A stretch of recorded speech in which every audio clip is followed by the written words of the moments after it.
नमस्कार दोस्तों, कैसे हैं आप सब। उम्मीद करते हैं बहुत अच्छे होंगे और आप अपने आप को बेहतर बनाने की कोशिश कर रहे हैं। मेरे दोस्त, आप सबको राहुल टीचर फैमिली में तहे दिल से स्वागत है। मेरे दोस्त, आज एक नए टॉपिक के साथ उपस्थित हुए हैं कि इंसान, कोई भी व्यक्ति हो, वो अपने जीवन काल में बहुत हताश, निराश और परेशान हो जाता है।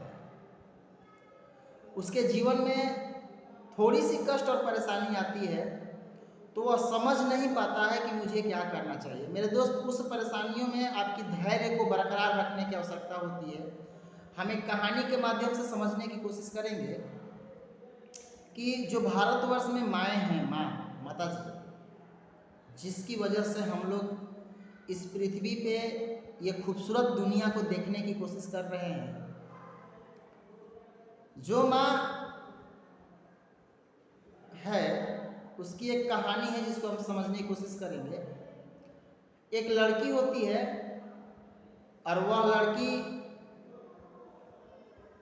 गरीब घर में जन्म ली हुई रहती है, जिसके पिताजी बहुत मजदूर होते हैं, बहुत गरीब घर से होते हैं और वो सुविधाएं नहीं दे पाते हैं जो सुविधाएं उनको चाहिए होता है, उस बच्ची को चाहिए होता है। एक दिन की बात है, एक दिन उनके मोहल्ला के सारे लोग, बच्चे इकट्ठे होते हैं, एक मेला लगता है, उस मेले में जाते हैं। मेले में जाने के बाद सारे बच्चे एक साथ होते हैं, सब कोई कुछ जिसको जो पसंद आता है वो खिलौना लेता है। खेलने के लिए जो अच्छा चीज़ होता है जो बच्चे लेते हैं, लेकिन ये मायूस सी बच्ची जो गरीब घर के में जो जन्म ली थी, वह अपने पिताजी से जिद करती है। पिताजी से काफ़ी जिद करके वो अपने पिताजी से कहती है कि मुझे यह चाहिए, लेकिन उनके पिताजी के पास वो संपत्ति नहीं होता, पैसा नहीं होता है, जिसके कारण वह छोटी छोटी इच्छाओं को कंप्लीट नहीं कर पाते हैं, पूरा नहीं कर पाते हैं। वह बच्ची फिर मन में अपनी इच्छा को दबाती है। दबाने के बाद यह सोचती है कि मुझे पिताजी वो सारी चीज़ें नहीं दे पा रहे हैं, कोई बात नहीं, जब मैं बड़ा हो जाऊंगी तो मुझे वो सारी चीज़ें व्यवस्था होगा। धीरे धीरे वो बच्ची बड़ी हो जाती है। बड़ी होने के बाद उसका शादी विवाह होता है और शादी विवाह होने के बाद शादी विवाह के लिए जब बातें, जैसी बात है, घर में अगर बड़ी लड़की हो जाए तो उसका शादी विवाह का बात करेगा ही आदमी, और से घर के लोग परेशान होता है तो करना पड़ता है।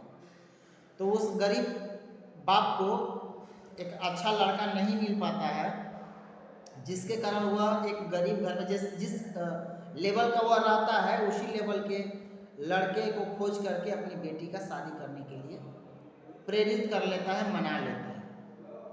लेकिन वह लड़की मन में इच्छा बनाती है कि जो मेरी बचपन के सपनाएं थे, जो मेरी बचपन की इच्छाएं थी, वह पूर्ति नहीं हो पाई है, मेरे पिताजी पूरा नहीं कर पाए हैं, तो हो सकता है कि आगे मेरा जो हस्बैंड होगा वो मेरे को कंप्लीट करके मेरी हर एक इच्छाओं को पूर्ति करे।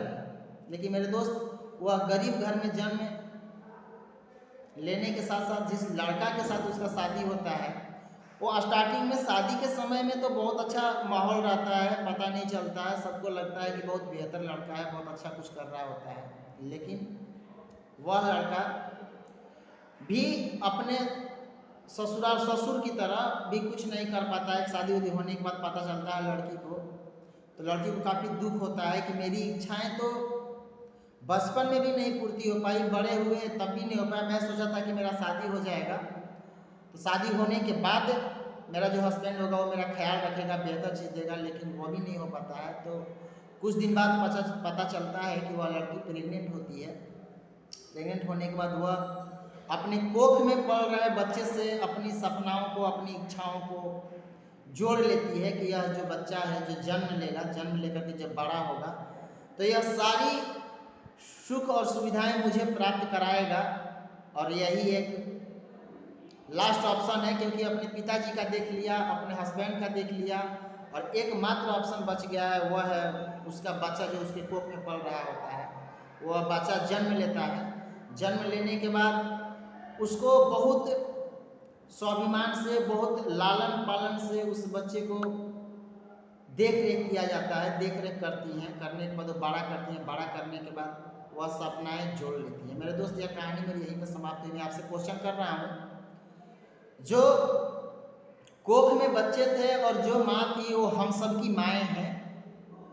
हम लोग जिस भी टीनेजर में हैं, 18 बरस से पार हैं, मतलब टीनेजर में हैं, हम लोगों की सपनाओं के लिए, हम लोगों की जन्म देने के लिए हमारी माँओं ने कितनी सारी कष्ट और परेशानियों को झेला है। आप सोचिए कि एक नॉर्मल मनुष्य जितना दर्द बर्दाश्त नहीं कर सकता है, एक मनुष्य दर्द बर्दाश्त करने में अपनी प्राण को त्याग सकता है, उससे कई गुना ज़्यादा एक लड़की माँ बनने के उपरांत कष्ट को झेलती है, पर दर्द को सहती है। वो किस लिए? क्योंकि वह एक इच्छा होता है कि मेरा आने वाला कल मेरा बेहतर होगा, जिसके कारण वह बच्चे को जन्म देती है। मेरे दोस्त, जो भी व्यक्ति अपने जीवन काल में हताश निराश परेशान हो रहे हैं, इस कहानी से आपको समझने की आवश्यकता है कि वह माँ अपनी कष्ट को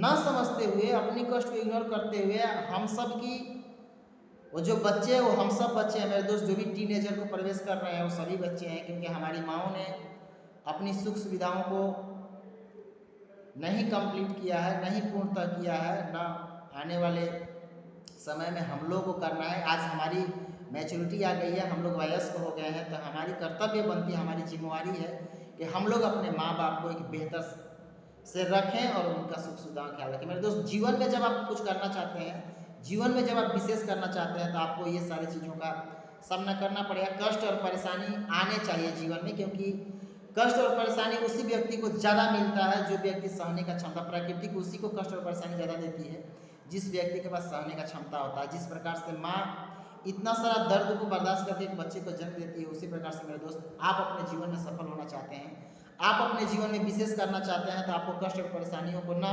बल्कि अपने लक्ष्य के ऊपर फोकस करने की आवश्यकता होती है।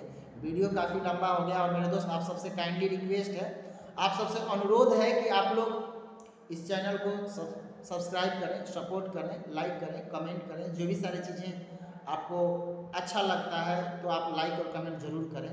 बहुत बहुत शुक्रिया। आप अपना ख्याल रखें।